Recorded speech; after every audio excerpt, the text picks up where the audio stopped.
Hi, welcome to Lesson 17, Advanced Human Factors. Human factors is very important, especially in the instrument flying environment because it is so challenging for the pilot. We only have time to spend just a day on it for the instrument rating though, so I hope you'll take advantage of the Portland Community College's Aviation Science AVS-177 class where we get to spend a lot more quality time on these issues. The pilot in command of an aircraft is directly responsible for and is the final authority to the operation of that aircraft. Being PIC in instrument conditions raises the responsibility of the pilot in command to a whole new level. You're not just tooling down the valley on a sunny day with one hand on the wheel anymore. The flying itself is challenging, more precision is needed, ATC communications are more intense, a much larger body of regulations has to be followed, and the contingency plans are far more complex. A pilot really has to be in top form to perform and manage their workload effectively, so human factors are extra important for the instrument pilot.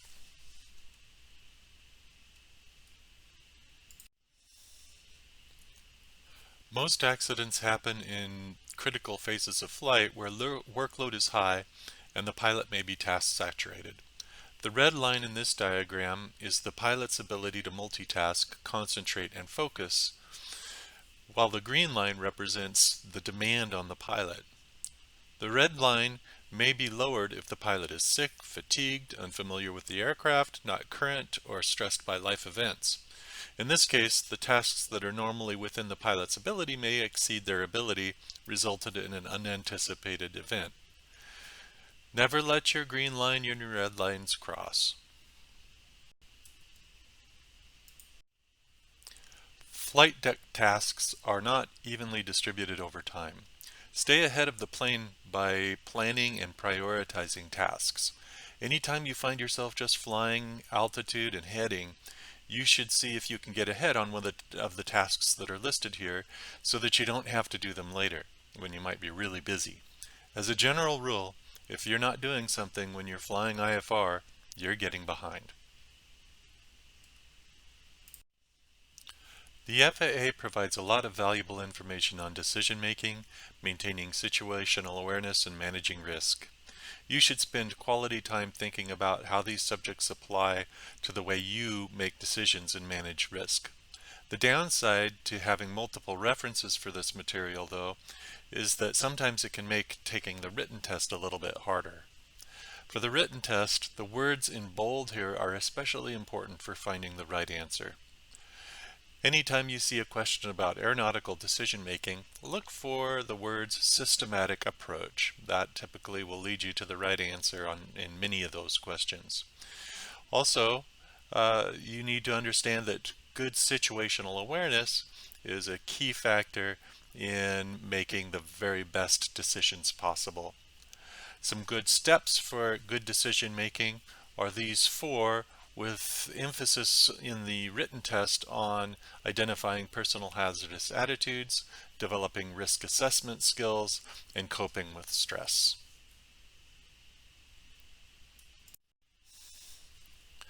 All people exhibit hazardous attitudes to some degree, and identifying the ones you yourself are prone to goes a long way towards mitigating the hazards that they pose to a flight.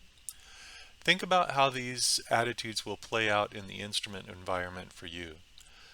There are a number of written test questions on the hazardous attitudes, so make sure you're familiar with all of them by name.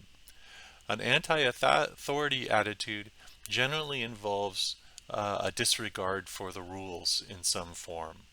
Impulsivity are situations where you're making a snap decision and coming to a conclusion without considering all of the factors.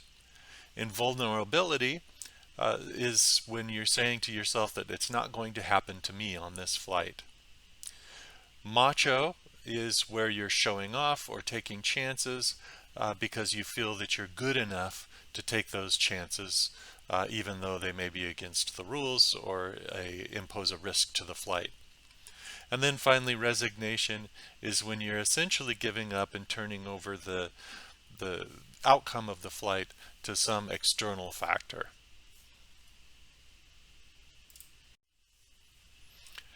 Through having a clear understanding of what is happening during the flight, in other words, a high level of situational awareness, we can identify potential hazards and take action to mitigate or minimize the risks those hazards pose to our flight.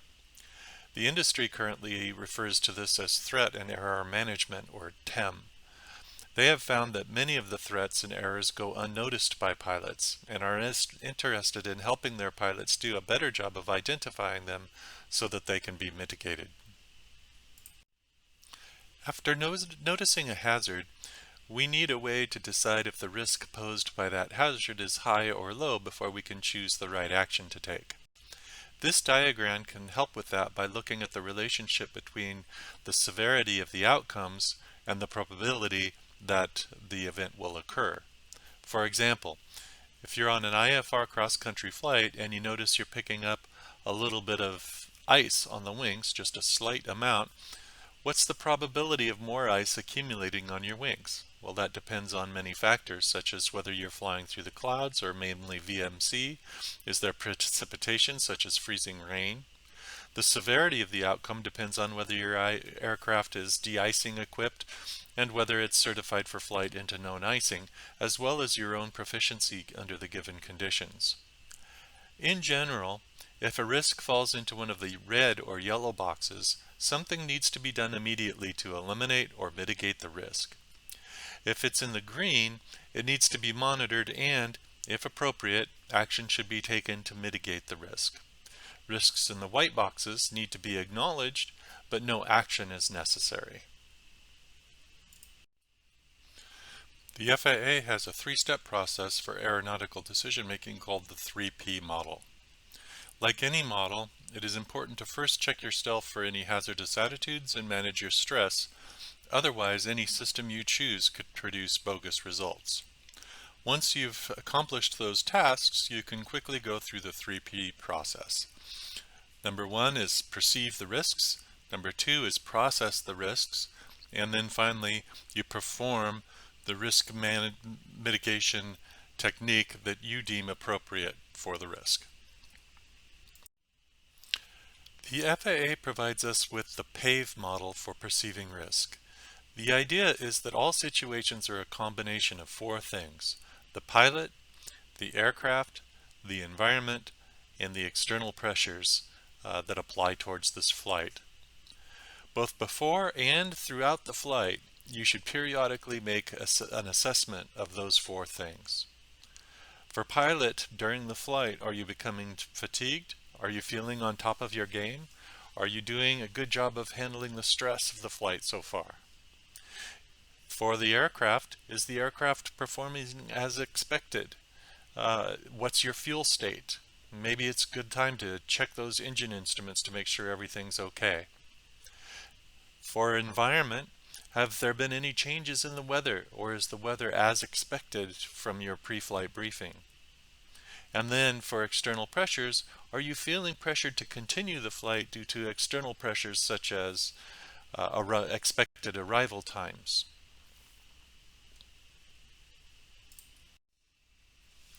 The second step in the 3Ps is to process, which means to determine the extent that you need to adjust your flight for the risk. The idea here is to prepare your mind to make the right choice in the next step. The FAA has an acronym for this step too: CARE.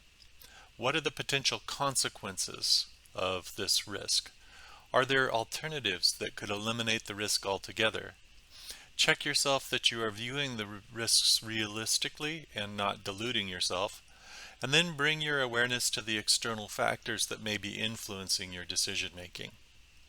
Once you've done this, you're ready to move to the next step. The last P in the 3P process is perform. This is where we select the strategy for addressing the risk. We could transfer the risk by including somebody else. For instance, If you've identified during the pre-flight that the weather may be legal, but it might also be below your personal minimums, you might want to take a CFII along. For a few extra dollars, you could greatly increase safety and still get the valuable experience from the flight. Or you could simply choose to eliminate the risk by canceling the flight. Some risks are acceptable. If the weather is near but not below your personal minimums, it's still important to acknowledge that the weather is near your capabilities, but you may choose to accept the risk and proceed as planned. You might also choose to mitigate the risk by doing something before the flight, such as adding fuel or familiarizing yourself with some alternative airports in case they're needed. In flight, many risks can be mitigated by simply changing your altitude or your route. There is seldom one right answer. You should constantly reevaluate as you go to make sure your decisions are keeping you safe. Another approach is the DECIDE model. It has several things in common with the 3P model, but adds a couple of steps to make sure you're closing the loop. First, we detect the risk or that a change has occurred. Then we estimate the need to counter the change. Then we choose the desired outcome. We identify the steps necessary to achieve that outcome. We do those steps, and then we evaluate the effectiveness of those steps. Just like the 3P model, this is a process that needs to be repeated over and over again as the flight progresses. Flying IFR is challenging. You have to be highly prepared if you're going to engage in it as a single pilot, and everything we've covered is designed to help you do it. Remember though that you are never really alone. If you find yourself disoriented or getting overwhelmed on a solo IFR flight, you have air traffic control, flight service station, dispatch, as well as your onboard navigation equipment, charts, cell phone, iPad, etc. No matter what is going on though, try and stay calm and remember to fly the aircraft first. Your most important job is to keep the aircraft right side up. Everything else can wait. There are a few basic things you should remember when communicating with air traffic control. The first thing is to listen before you speak and make sure that you're not interrupting a conversation that they're having with somebody else. If you don't understand something that they've said because they've said it too quickly or because it was garbled, tell them to repeat it. Say again or say again slower. If you don't understand the content of the request, let the controller know that too. Saying it again isn't going to help you if you don't understand what they mean.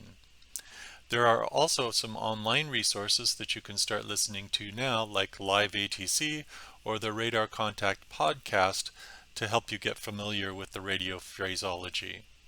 Remember, there's a limited amount of things that the controller should ever say, and that's in the Pilot Controller Glossary. Stick to the official way of saying things. For instance, stay 30 and not 30. The radio work will be one of the many challenges you face during your instrument training. There will be a lot more talking required, and it's highly structured and concise. While it may seem like a lot to learn, the structure means that you can know what to expect and when, so if something is out of the ordinary, you'll recognize it right away. In IFR flying, it's especially important to read back your clearances, and you need to do it clearly and concisely in order to give ATC the opportunity to detect whether you received the information accurately. You will quickly learn which words can be left out of your readback in the interest of brevity and which are required. Remember, anytime the ATC uses the word cleared, you have to include that word in your readback. Above all, if you find yourself thinking anything like, "I think they mean," ask for further clarification.